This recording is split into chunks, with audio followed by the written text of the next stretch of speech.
No corredor da igreja, o véu de Shen Tingshu tremia como uma bandeira antes da queda. Havia pétalas espalhadas, um tapete vermelho que parecia conduzir ao precipício, e do lado de fora, vozes comprimidas como fumaça. Alguém gritou.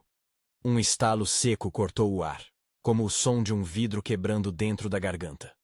Em menos de um segundo, a promessa que deveria unir famílias transformou-se em algo que ninguém poderia nomear sem salivar o medo.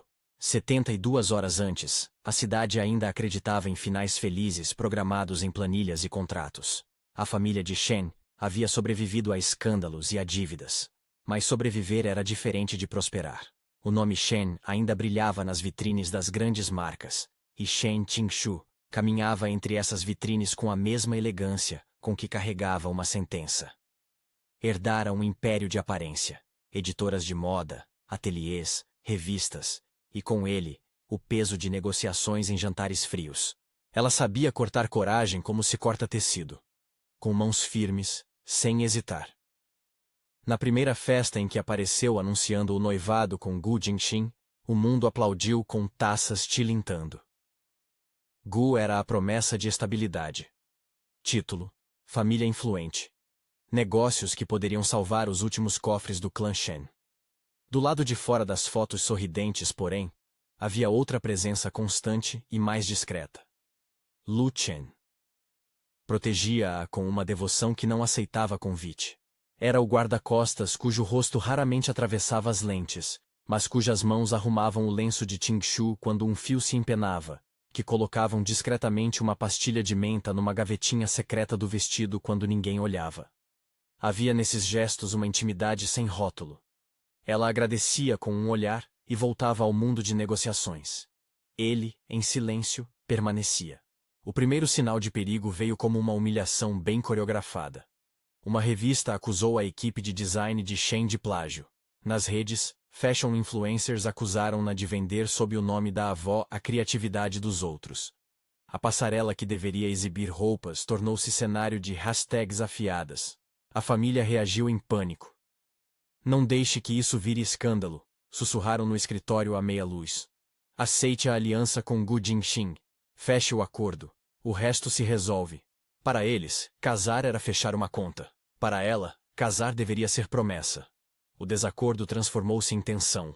Família contra autonomia, contrato contra pele. Em meio ao turbilhão de entrevistas e controladas aparições públicas, houve a primeira tentativa de sequestro. Era quase ao anoitecer. A queda da tarde pintava na avenida de âmbar. O carro oficial foi cercado. Homens em capuzes vestiam a noite como uniforme. Houveram vidros, movimentos rápidos e a sensação de ar comprimido. Lu Chen agiu como algo além de guarda-costas. Era a linha que se fechava. Presença que absorvia a luz. Ele empurrou Tingshu para dentro de um beco. Trancou-a num prédio vazio e, entre socos e raspões que marcavam seu corpo com histórias antigas, trouxe-a de volta ao carro. A imprensa teve suas imagens muito depois, mas a sensação pública foi outra. Rumores surgiram de que havia um escândalo amoroso entre a herdeira e seu protetor. Sussurros sobre um casal clandestino começaram a costurar a narrativa paralela que ninguém queria admitir. A cada microclímax, o conservador Gu Jingxin parecia mais confortável com a ideia de um casamento como jogo de poder. Ele era discreto, sorria de forma correta, não tocava assuntos íntimos. Política era suficiente. Do outro lado, Shen Jixia, irmã de Tingshu e diretora criativa da marca concorrente da família, assistia com olhos que brilhavam como lâminas. Havia inveja e cálculo. Zixia fazia pequenas portas nos bastidores, mexia em contratos e se aproximava de jornalistas com sutil veneno. O mundo da moda, suspeitante e sedento por fofocas, ampliava cada fibra de discórdia. Mas havia algo que Tingshu recusava abrir mão. Seu próprio corpo, sua decisão sobre com quem e como dividir a vida. O gesto de abstinência dela não foi um ato de fragilidade. Foi um recuo calculado, um princípio erguido contra a mercantilização do afeto. Quando, numa noite de chuva em que o noivado se transformara em rotina de aparições e negociações, Lu Chen tocou sua mão de forma mais longínqua, ela retirou seus dedos com gentileza e firmeza. Não foi rejeição pela pessoa, ele sempre disse mais com atos do que com palavras. mas sim pela ideia de transformar o que existia entre eles em reforço para um esquema que lhe tiraria autonomia. Ela se absteve porque não queria ser moeda de troca. A decisão acendeu inquietações em quem a cercava. Ficou claro que, se ela não cederia aos encantos do protetor, poderia ceder, por razões de dever ou por pressão, ao contrato com Gu. Se você quer entender por que a escolha dela virou tragédia, fique até o clímax. Depois da recusa, a escalada de agressões foi implacável. A marca de Shen sofreu boicotes escondidos, entregas foram interceptadas, e em uma coletiva de lançamento uma modelo acusou publicamente a empresa de apropriação cultural. Palavras cortaram os meninos de relações públicas como navalhas. Em reuniões, executivos murmuravam sobre investidores sumindo e patrocinadores que puxavam contratos. Havia também outra violência, mais privada. Bilhetes anônimos deixados na bolsa de Tingshu com frases intimidatórias, uma linha de telefonema que só emitia respirações. O submundo, aquele que se move nas sombras das grandes fortunas, começou a rondar com interesses próprios. Lao Da, um nome citado apenas em conversas sussurradas, tinha mãos na cidade e nos porões das negociações. Ele precisava da aliança para manter rotas comerciais. Sem o casamento, a balança não pendia a seu favor. Lu Chen, em silêncio, intensificou sua vigilância. Pequenos sinais de sua identidade foram espalhados sem intenção. Um mito da menta que exalava das suas roupas, a cicatriz fina na mandíbula que aparecia quando sorria com raridade, o hábito de sempre ajeitar um colar de pérolas que ela gostava de usar. Em algumas reuniões de crise, um investidor misterioso, conhecido apenas como Sr. Lu, surgia em desenhos e contratos como suporte financeiro oculto, um nome que salvava tendências. Quem notou a coincidência sussurrou. E se eles forem a mesma pessoa? Uma hipótese, nada mais. A irmã, Shen Zixia, longe de ser mera espectadora, começou a agir com precisão cirúrgica.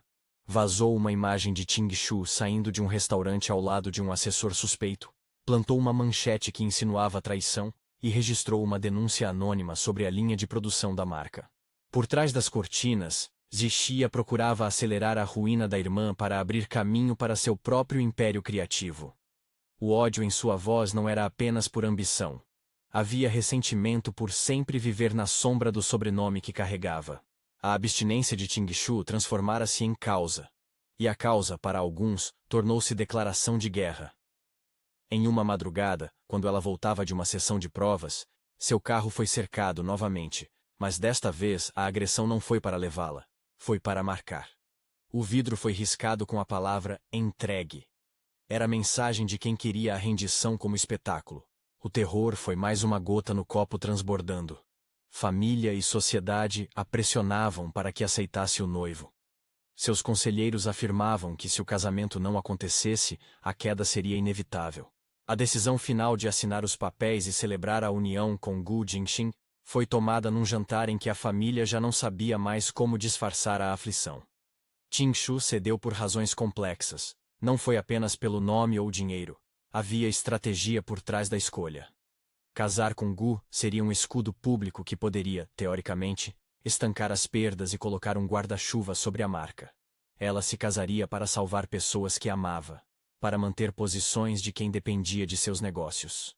A renúncia pessoal era, naquele cálculo frio, um custo para evitar uma ruína maior. Mesmo assim, tomou a decisão com relutância. Antes do selo, antes do sim que a sociedade exigia, ela permaneceu abstinente do afeto. Tornou-se um ato de resistência, e por consequência, um gesto carregado. Nos dias que antecederam o casamento, todas as pequenas portas que se mexiam viraram trancas. Havia preparações de todo tipo. Seleção de vestidos, Tingshu recusou o mais convencional e escolheu um corte que dizia força. Provas de som, listas de convidados que pareciam roteiros de possíveis inimigos. Pequenos sinais começaram a despontar como avisos de que algo maior estava em curso. Flores trocadas por flores murchas, cartas que sumiam, um bilhete incompreensível preso no forro do vestido. O guarda-costas sentia o perigo com a precisão de quem respira a história de violência. Caminhava mais perto, observando ângulos, checando rotas de fuga, e mais uma vez, deixando uma pastilha de menta na gaveta do vestido sem que ela pedisse. Lu Chen, por trás do formalismo de sua função, guardava um segredo. Investir a capital de formas discretas, enquanto atuava como protetor. Comprar ações, pagos por aliados secretos. Tudo para manter o nome Shen em pé. Seus movimentos eram estratégicos. A menta era hábito que vinha de noites sem dormir e de refeições rápidas. Em momentos íntimos, quando achava que tinha permissão, ele mexia nos cabelos de Tingshu como se remendasse algo além de um fio fora do lugar. Ela, por sua vez, mantinha distância, não por falta de afeto, mas por lealdade àquilo que tentou preservar: sua autonomia. O dia do casamento amanheceu frio, com um vento cortante que parecia soprar longe tanto o calor quanto a esperança.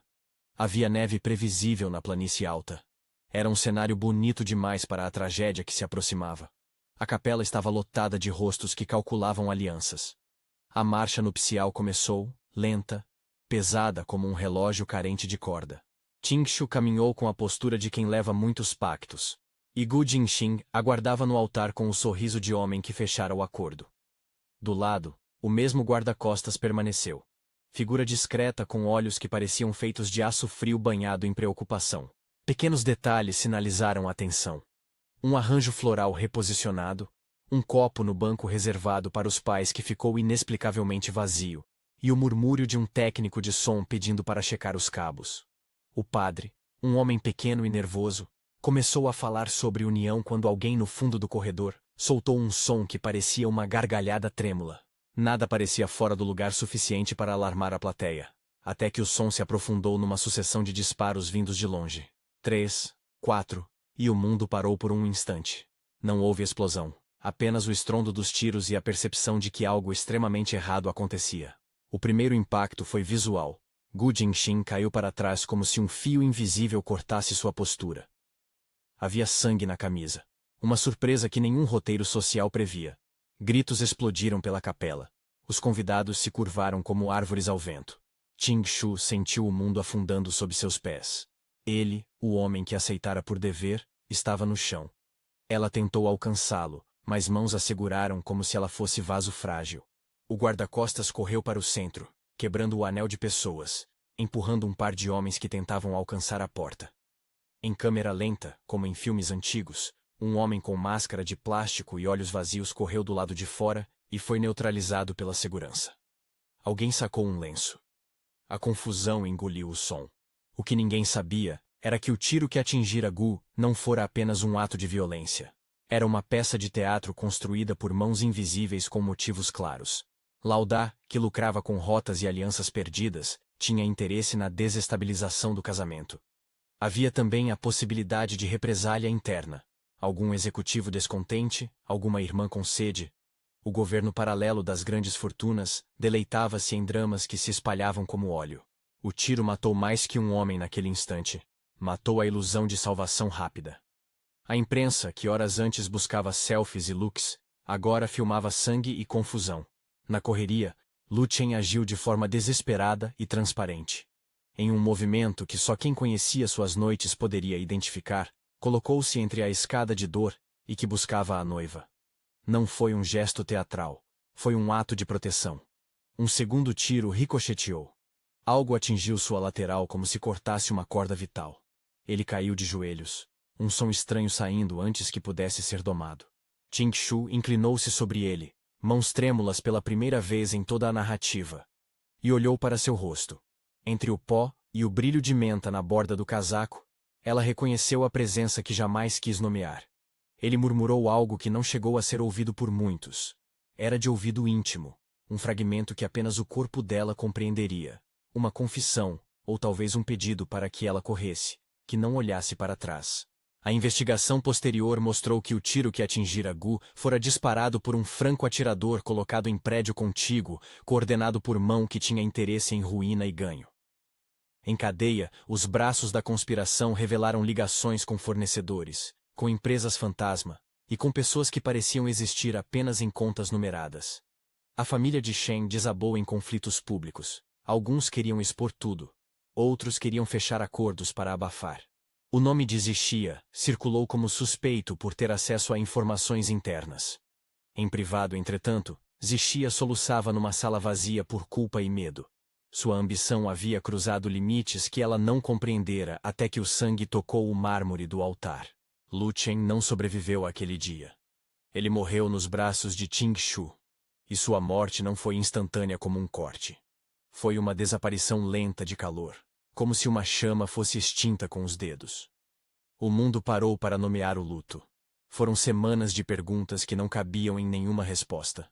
Haveria inquéritos, depoimentos, promessas de justiça, e sempre o som de passos. Passos que se aproximavam em vigilância e investigação. Passos que anunciavam que a cidade queria entender quem pagara por uma morte. Para Ting Shu, a morte de Lu Chen foi menos uma notícia e mais uma erosão interna.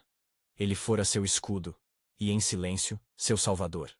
Nunca havia lhe pedido uma retribuição, apenas a garantia de sua liberdade de pedir. No pós-ataque, a ruína social de Shen tingiu-se em camadas. A imprensa, que cobriu os looks e as etiquetas, transformou a história em moeda que circulava, ganhando valores de escândalo. Teorias conspiratórias apontavam para Zixia, para Lao Da, para Gu Jingxin, até mesmo para a família de Lu Chen. A polícia prendeu alguns capangas que estavam no prédio contíguo. Outros desapareceram em rotas que conheciam mais do que rostos. A empresa de Shen sofreu boicotes e cancelamentos, apesar dos esforços de marketing, e o grande patrimônio passou a ser avaliado em sensibilidade pública mais do que em reais. O casamento, que deveria consolidar um futuro, virou símbolo daquilo que uma sociedade pode perder quando escolhe interesses sobre pessoas. Mas antes de ser enterrado em silêncio público, Lu Chen deixou sinais que explicavam parte do mistério. Em uma caixa escondida sob um piso antigo do apartamento que dividira com a família por segurança, havia papéis que documentavam investimentos disfarçados, contatos com o Sr. Lu, provas de que ele havia canalizado recursos para salvar a marca sem se revelar. Havia também uma carta, escrita com caligrafia firme, cheia de frases curtas, quase sempre diretas, destinada a Ting Shu. Na carta, ele explicava a razão pela qual havia permanecido escondido nos negócios. Revelar-se poderia comprometer tanto sua segurança quanto a dela. Sua dupla identidade como investidor oculto salvou a companhia várias vezes, mas também o colocara em rota de colisão com forças que não mediam o custo da vida. Ele pedira a ela que não se sentisse culpada por suas escolhas. Pedira que vivesse. Em outra parte, havia uma fotografia de um pequeno saquinho de menta amassado como símbolo de noites de vigilância. A revelação pública de que o investidor misterioso e o guarda-costas eram a mesma pessoa tornou-se notícia que misturou a admiração com o arrependimento coletivo. A história ganhou contornos quase míticos. O homem que aparece em fotos de segurança apenas para empurrar alguém para fora do perigo também aparecia nos balanços da empresa como salvação. Em suas folhas de papel e extratos bancários, encontraram-se pistas suficientes para entender que sua ação fora menos romântica e mais estratégica. Ainda assim, para uma mulher que havia se abstido de amar por convicção, a notícia não aliviou. Trouxe dor, lembranças, e a sensação de que alguém havia morrido carregando segredos por ela. Nos meses seguintes, a cidade debateu a culpa e a punição. Zixia enfrentou processos por sabotagem. Alguns documentos sugeriam sua participação em vazamentos, mas a justiça que opera em câmaras e fóruns não reconstituiu a fila inteira das responsabilidades. Lao Da assumiu em rotas que não eram de registros públicos. Houve rumores de que fora preso em outras frentes. Gu Jingxin foi enterrado com cerimônia e acusações que nunca se dissiparam. E seu nome foi meramente nota de rodapé entre as manchetes sobre poder e traição. A empresa de Shen sobreviveu, em partes pela sombra do capital que Lu Chen secretamente havia injetado, e em partes pela vontade de algumas pessoas de não deixar a herança cultural morrer sob o peso do escândalo. Ting Shu foi poupada da violência física, mas não do julgamento público. Alguns a acusaram de manipular o luto. Outros, mais piedosos, choraram com ela em público. Havia quem dissesse que sua decisão de se casar fora tola. Havia quem dissesse que era heróica. Para ela, nada se encaixava com simplicidade. Guardava o gesto da abstinência como um ponto de honra que fora, de forma cruel, corroído. Em suas noites, ela mordia a lembrança do cheiro de menta, do som de passos, do pedido não ouvido. E sempre que passava por uma vitrine, parava por um segundo, como se consultasse um espelho que refletia tanto o passado, quanto um futuro que ela lutava para reconstruir. O epílogo não trouxe reconstrução fácil. Tingshu fechou a temporada de desfiles, trocou as passarelas por projetos comunitários, não por restauração do nome, mas por necessidade de tocar algo com sentido que não fosse balanço financeiro. Colocou uma pequena etiqueta em cada nova peça, um bordo em forma de folha de menta, discreto, um sinal de que havia quem cuidasse das coisas no silêncio. Em uma cerimônia privada, depositou sobre a urna de Lu Chen um pequeno saco de menta que havia guardado desde aquela noite. Era um ritual pessoal, não buscava aplauso. Algumas pessoas a chamaram de martírio. Outras, mais sensatas, entenderam que amor e dever, quando misturados à força, podem partir corações sem aviso. Anos depois, quando perguntaram sobre o que aquele dia significara, a resposta que Tingshu deixou pública foi uma frase curta e pesada. Escolher não é sempre salvar a si mesmo. Ela escolheu o que pensou maior naquele momento. Um gesto de proteção que exigira, em troca, um preço incalculável. A cidade aprendeu com isso a rever os limites do poder e a fragilidade de promessas em papel. A moda continuou, com capas bonitas e slogans. Mas o que se contava nas rodas fechadas não era sobre tendências. Era sobre como uma vida pode ser transformada em contrato. Há imagens que permanecem. O sapato quebrado de uma noiva esquecido entre cadeiras, o véu manchado de sangue que nenhum tecido consegue limpar da memória. A mão do protetor vazia, uma pastilha de menta esmagada entre as páginas de uma carta. Esses símbolos tornaram-se histórias que a cidade repetia com o tom de quem relata uma tragédia que poderia ter sido evitada. E no fundo, havia a pergunta constante: será que se ela não tivesse se abstido, as coisas teriam sido diferentes?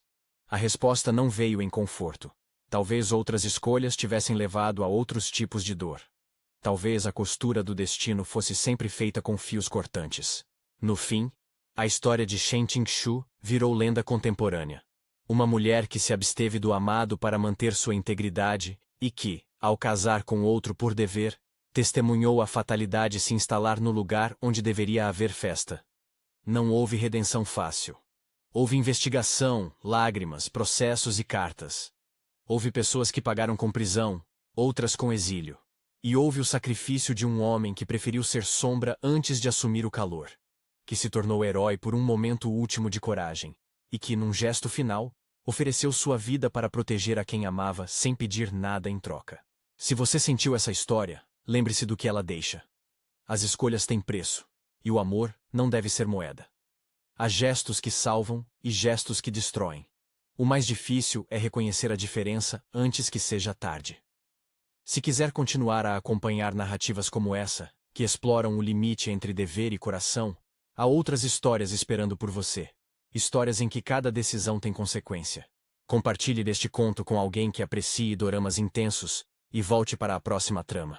Há sempre mais por descobrir sobre o que o amor pode exigir e o que o poder pode destruir.